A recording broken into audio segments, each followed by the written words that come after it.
Hello guys, नमस्कार, जोहार, आदाब, सत श्री अकाल। एग्जाम फाइटर नंबर 1 पे आप सभी का ग्रांड वेलकम है साथियों, बहुत बहुत स्वागत है। और आज बात करेंगे बिहार असिस्टेंट प्रोफेसर वैकेंसी से जुड़ी हुई अब तक की सबसे बड़ी अपडेट, और जो कि जिसे इस वैकेंसी को कंडक्ट कराना है उसके मुखिया यानी बीएसयूएससी के चेयरमैन का सीधा इंटरव्यू आपको सुनवाएंगे, जो इसने स्पष्ट कर दिया है। न्यूज बिहार झारखंड ओरिजिनल 18 के माध्यम से मैं ये न्यूज आप सभी के बीच दे रहा हूं, जिसमें कि जो आयोग के चेयरमैन है गिरीश चौधरी सर, उनका इंटरव्यू आप सभी पहले सुन लीजिए। सब कुछ स्पष्ट कर दिया है कि नई वैकेंसी कब आएगी, कितने सीटों के साथ आएगी, एग्जाम होगा या एपीआई होगा, गेस्ट फैकल्टी का क्या होगा, ए टू जेड एवरीथिंग। तो चलिए सबसे पहले आपको हम इंटरव्यू सुनवाते हैं, ठीक है। इंटरव्यू सुन लीजिएगा, इसके बाद सब कुछ क्लियर हो जाएगा। तो स्टार्ट करते हैं इंटरव्यू, तो ध्यान दीजिएगा और बाद में कंक्लूजन पे भी पहुंचेंगे। होने वाला है। बिहार विश्वविद्यालय सेवा आयोग जल्द ही बहाली को लेकर विज्ञापन निकालने वाला है, यानी बिहार में हजारों की संख्या में सहायक प्राध्यापकों की बहाली शुरू होने वाली है। सीधी बातचीत करेंगे हमारे साथ बिहार राज्य विश्वविद्यालय सेवा आयोग के चेयरमैन गिरीश कुमार चौधरी हैं।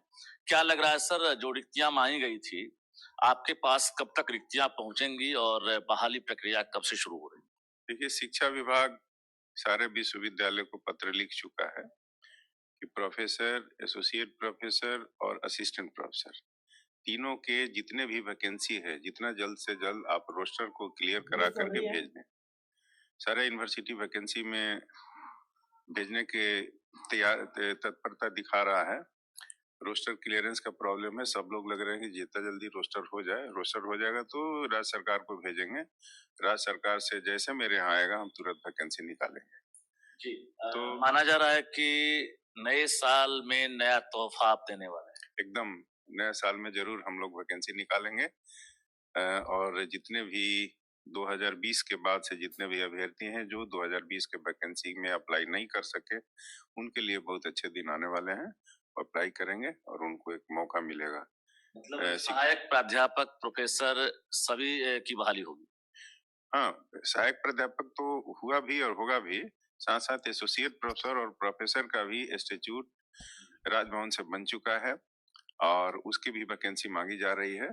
और जैसे आएगा उसको भी हम लोग डायरेक्ट अपॉइंटमेंट एसोसिएट प्रोफेसर और प्रोफेसर का करने जा रहे हैं। पिछले कई सालों एक बात तो क्लियर हो गया ना कि वैकेंसी आएगी, है ना। वैकेंसी आ रही है, कोई हवाबाजी नहीं था। कुछ लोग कमेंट करिए हवाबाजी, हवाबाजी नहीं है। आयोग के चेयरमैन है, देख लीजिए, आयोग के चेयरमैन है गिरीश चौधरी सर, उनका स्टेटमेंट है, ठीक है। उनका स्टेटमेंट है, न्यूज बिहार झारखंड ओरिजिनल को दिया गया, यानी इंटरव्यू के आधार पर होगा या फिर आपका एग्जाम के आधार पर होगा। ये अब आगे बताने वाले हैं, उसको भी सुनिएगा ध्यान से, फिर बाद में आप सभी से बात करते हैं। तो लगातार जो है बहाली प्रक्रिया चल रही है। अब तक 4600 जो पदों पर बहाली शुरू हुई थी वह पूर्ण होने वाली है, तो क्या उसको माइनस करके नई जो वैकेंसी देंगे, क्या अनुमान है कि इतनी संख्या में वैकेंसी? देखिए, पिछले बार तो 4600 करीब वैकेंसी था, जिसमें इंटरव्यू प्रक्रिया करीब करीब पूरा हो गया है। कुछ सब्जेक्ट बचे हुए हैं जो कि हाई कोर्ट के Unlock in-demand AI skills on Coursera. Explore professional lessons designed by Google for you. Gain add आते रहता है, हर जगह ऐड है। तो ये देखिए, अब डाटा बताएंगे कितनी वैकेंसी आएगी। आया है, उसको अगर छोड़ दिया जाए तो पूरा हो चुका है प्रक्रिया और विद्यार्थी अभ्यर्थी सब ज्वाइन भी कर रहे हैं। और शिक्षकों की जो एकदम घोर कमी थी, उस कमी को कुछ हद तक हम लोगों ने फुलफिल किया है। अब क्या उम्मीद किया जाए, कितनी संख्या में वैकेंसी आएगी? क्योंकि 4600 सुनकर लगता है कि पहले तो आपने 4600 वैकेंसी निकाल दी, उसमें तकरीबन अब 4000 पूरा होने वाले हैं ज्वाइनिंग वाले। तो अब जो शेष वैकेंसी है, क्या इसी अनुपात में निकालेंगे या इससे ज्यादा? देखिए, 2020 के बाद रिटायरमेंट बहुत हुआ है। जो रिटायरमेंट हुआ तो हमको लग रहा है कि फिर अभी इस बार जो वैकेंसी निकला था उससे कहीं ज्यादा वैकेंसी होगा टोटल, अगर इन टोटलिटी देखा जाए तो। मतलब उम्मीद करें कि 5 से 6000 के बीच वैकेंसी, 5,000 प्लस आने की संभावना है। देखिए कब तक कुलपति लोग भेजते हैं वैकेंसी। क्या मतलब कुछ ऐसा भी है कि सुने 5000 वैकेंसी की बात हो रही है कि पिछले बार से ज्यादा पोस्ट पे इस बार वैकेंसी आएगी। यानी अब अगर आपका नहीं हुआ तो फिर इससे अच्छा अवसर नहीं मिलेगा। ठीक है, अब आगे बताएंगे कि एपीआई पर होगा कि एग्जाम पर होगा, उसको भी सुनिए। विषयों में ज्यादा वैकेंसी, इन विषयों में कम, या टोटल विषय में जो है एक तरह से समानुपात करें? नहीं, इस बार तो करीब करीब देखिए जितने भी सब्जेक्ट हैं सब सब्जेक्ट में हम लोगों ने असिस्टेंट प्रोफेसर के अपॉइंटमेंट किया है जितने वैकेंसी था। और जो रिटायर कर रहे हैं करीब करीब एक ही बैच के अभी 1996 वाले और उसके पहले वाले जो रिटायर कर रहे हैं, तो करीब करीब हर सब्जेक्ट में उसी रेशियो में, जिस रुपये में वैकेंसी है उसी रेशियो में रिटायर भी कर रहे हैं जी।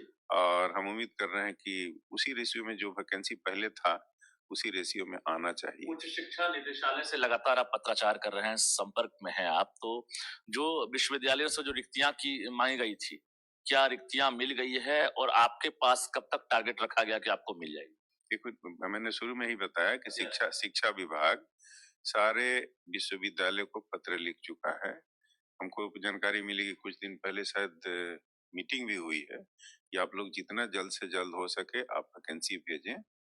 और अभी तो सामान्य प्रशासन का एक पत्र भी आप देखे होंगे जिसमें 31 तक आपको सब 31 तक मुख्यमंत्री का ही आदेश है। हाँ करना है, लेकिन जिसके पास वैकेंसी है वो निकालेंगे।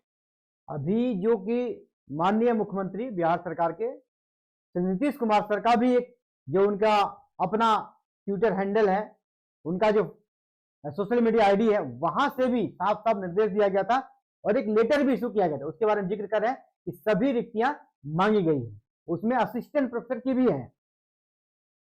मेरे पास अभी वैकेंसी आया नहीं है, लेकिन मेरे पास जैसे ही वैकेंसी आएगा हम निकालेंगे। आपके पास अगर अधियाचना मिल जाती है दिसंबर के आखिरी सप्ताह तक, तो क्या जनवरी में खुशखबरी मिलेगी? देखिए, दो चीजें हैं। एक है कि जो एसोसिएट प्रोफेसर का उसका इंस्टीट्यूट बना हुआ है, वो तो हम तुरंत निकाल देंगे, जैसे मिलेगा विद इन 10-12 डेज में विज्ञापन निकालेंगे। हाँ, एकदम निकालेंगे। जहां तक असिस्टेंट प्रोफेसर का सवाल है, इसमें मैं सूचित करना चाहूंगी थोड़ा काम चल रहा है कि इसको रिटन टेस्ट लेकर के किया जाए कि पुराने पद्धति पर किया जाए, इस पर बातें चल रही है।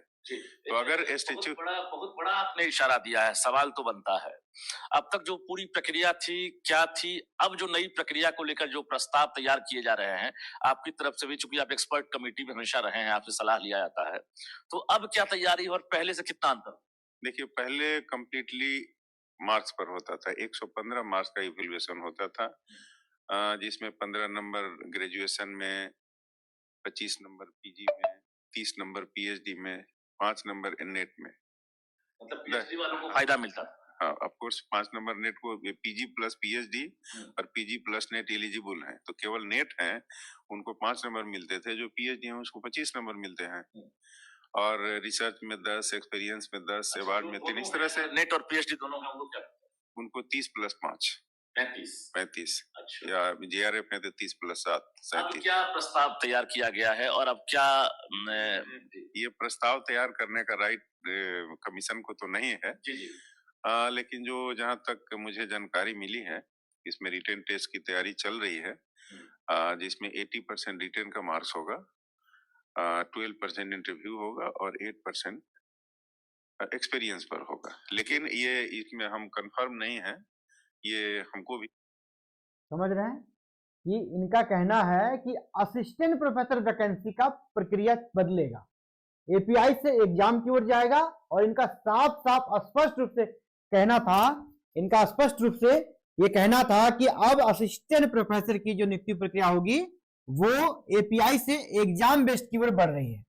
एपीआई से कहां जाएगा?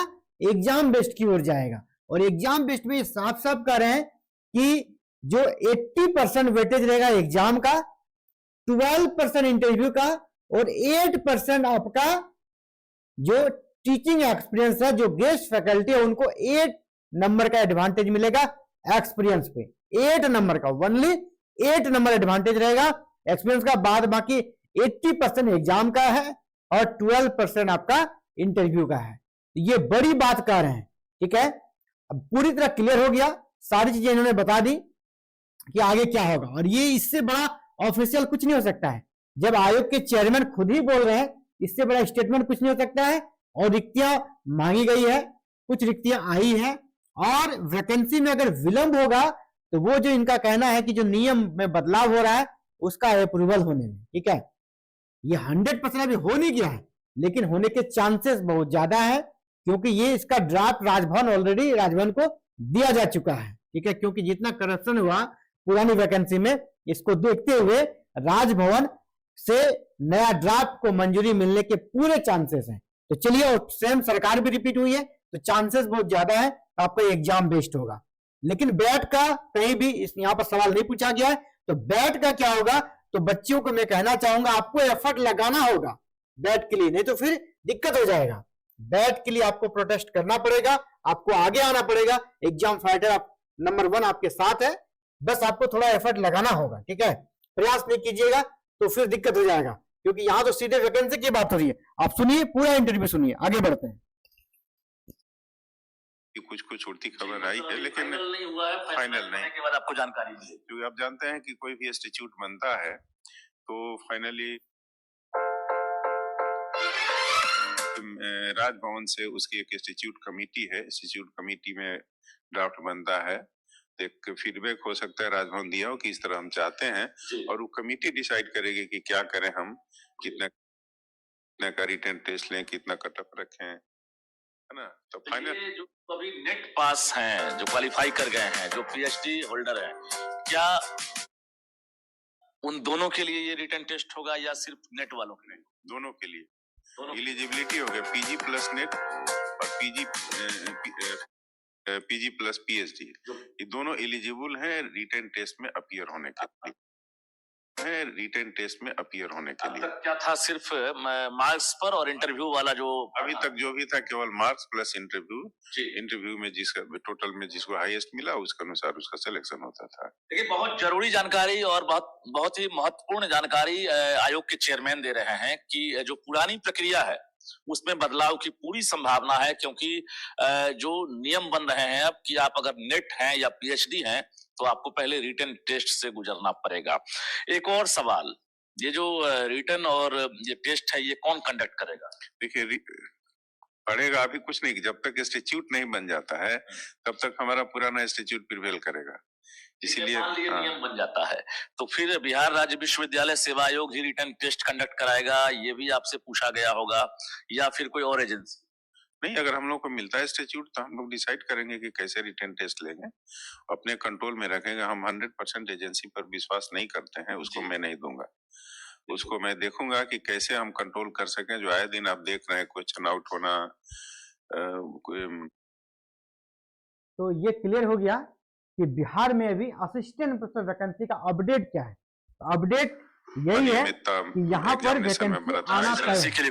अब है कि वैकेंसी कब आएगा, किस रूप में आएगा, सर कि वहां पर एपीआई होगा या एग्जाम होगा, उनकी वैकेंसी तो आप अधियाचना मिलते ही तुरंत जारी कर देंगे, आप विज्ञापन आप जारी कर देंगे। चलिए ठीक है, तो ये इंटरव्यू देखकर आप क्या सोचते हैं, आपका क्या विचार है? आपको भी हमने सुनवाया, हमने भी सुना, मैं अपना विचार आपको बता दूं। एक बात अटूट सत्य है, बिहार में वैकेंसी आ रही है, ये क्लियर है। रिक्तियां मांगी गई है, रिक्तियां भी दिसंबर लास्ट तक में रिक्तियां मिल जाएगी।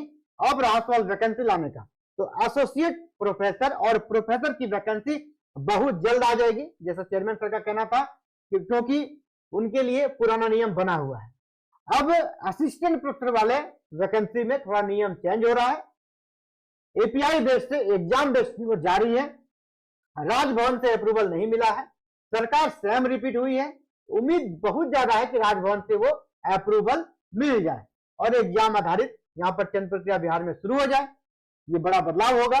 इस बड़े बदलाव के बारे में आप क्या सोचते हैं और क्या लगता है आपको?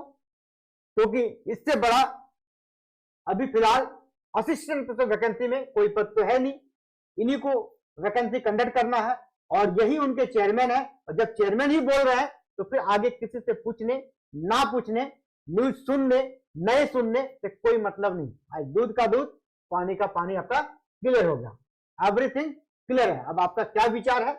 और साथ ही मैं बैट वाले के लिए बोलना चाहूंगा, बाबू अगर बैट चाहते हो कि बैट बिहार में हो तो जान लगाना पड़ेगा, क्योंकि अगर आप मिस हो गए ना तो फिर दिक्कत होगा, क्योंकि पहले नियम ये था एपीआई पर होता था। एपीआई में अगर सिलेक्शन प्रोसेस एपीआई बेस्ड होगा तो बैट वाले को विशेष बेनिफिट नहीं मिलता, बैट वाले को वहां विशेष बेनिफिट नहीं मिलता। बैट अगर आप पास भी कर जाते तो आपको कितना मिलता, 5 नंबर मिलता जो नेट वाले को मिलता है। एपीआई में आप पिछड़ जाते। लेकिन अब बैट इसीलिए जरूरी है भाई क्योंकि अब यहाँ एग्जाम बेस्ड होने वाला है। एग्जाम बेस्ड हो जाएगा तो जानते हैं क्या होने वाला है, जो नेट या जीआरएफ है या पीएचडी है वो भी इसी के बराबर, किसके बराबर हो जाएगा। ये एक बच्चा जो सीधे अभी पीजी पास करके आया है बैट के एग्जाम में बेटा, वो पीएचडी होल्डर के साथ आके एग्जाम देगा। वो नेट जो पास कर चुका है 4-5 साल पहले उसके साथ बैठ के एग्जाम देगा। जो जीआरएफ कर चुका है उसके साथ वो इक्विवेलेंट हो गया। ठीक है, जिसके पास 10 साल का मान लीजिए एक्सपीरियंस है, 10 साल का टीचिंग एक्सपीरियंस है, गेस्ट फैकल्टी की बात कर रहा हूं, इन सब के बराबर में आके खड़ा हो जाइएगा आप एक बैट एग्जाम पास करने के। तो समझ जाइए बैट कितना इंपॉर्टेंट है। मैं नए बच्चे को एड्रेस कर रहा हूं, नए बच्चों के लिए बैट कितना इंपॉर्टेंट है। ये लोग इतने दिनों से मेहनत कर रहे हैं, पीएचडी में 4 से 5 साल लगा, नेट में 2-3 साल का प्रिपरेशन लगा, जीआरएफ में 2 साल का लगा, 10 साल से गेस्ट फैकल्टी में पढ़ा रहे हैं ताकि एक्सपीरियंस का नंबर लेके परमानेंट असिस्टेंट प्रोफेसर बन जाए, मौका मिले। लेकिन अब ये एग्जाम बेस्ड हो जाएगा तो सभी बराबर पे आ जाएंगे, तो बैट इतना आसान नहीं होगा, हो जाए। इसके लिए सभी स्टूडेंट्स को, फ्रेशर्स को कहना चाहेंगे आपको एफर्ट लगाना होगा। एफर्ट कहां से लगेगा, तो पॉलिटिकल अप्रोच ही बनाना होगा आपको। आपके जो विधायक है, एमएलए है, उनसे मिलिए, उसके माध्यम से जो आपके सभापति है उनसे मिलिए, उनके माध्यम से फिर कैबिनेट के मंत्री से मिलिए, शिक्षा मंत्री से मिलिए, सीएम से मिलिए।